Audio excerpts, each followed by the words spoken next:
Yeah, thanks everyone for the opportunity to present today. I'm going to very briefly introduce you the research in my group. Is an interdisciplinary group composed of both experimentalists and computational researchers.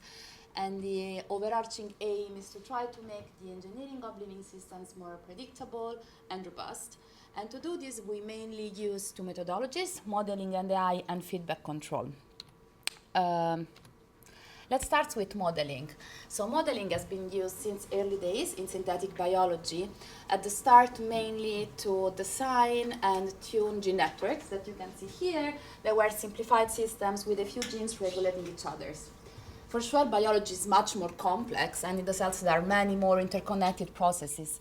And that's why we now move to the next generation of mathematical models in systems and engineering biology. They are called whole cell models. They represent cells at the genome scale levels, and they aim at representing all the cellular processes known in a cell, for example, DNA replication, transcription, interactions among proteins, and metabolic interactions as well. And importantly, these models can predict phenotypes from genotypes. This is why in the past few years, working closely with Claire Gerson, we have been trying to understand if and how we can embed these whole cell models and AI into DBTL cycles. Why? Because having a digital twin of a cell should make the redesign of entire genomes much more predictable and fast. So we are trying to embed these models into the design and learn phases.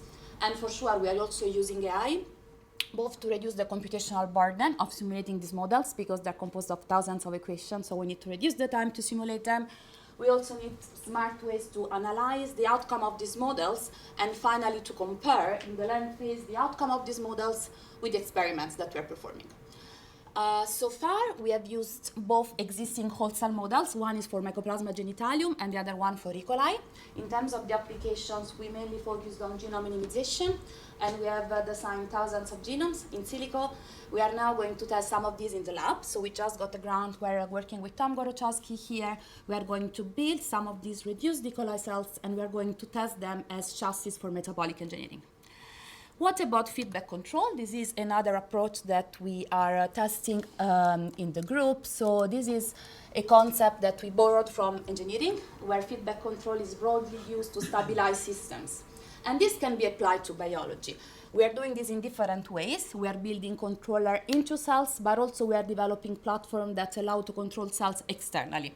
For example, in that video, we are trying to steal a population of E. coli cells to steer and maintain the SAR levels of a GFP protein. How we do this? We have developed a platform where we culture bacterial or mammalian cells in microfluidics. We do time-lapse imaging. We apply different imaging segmentation tools, also based on AI, to quantify the output of the cells. And finally, we close the loop. So the AI is both here in the analysis of the images and here in the control algorithm.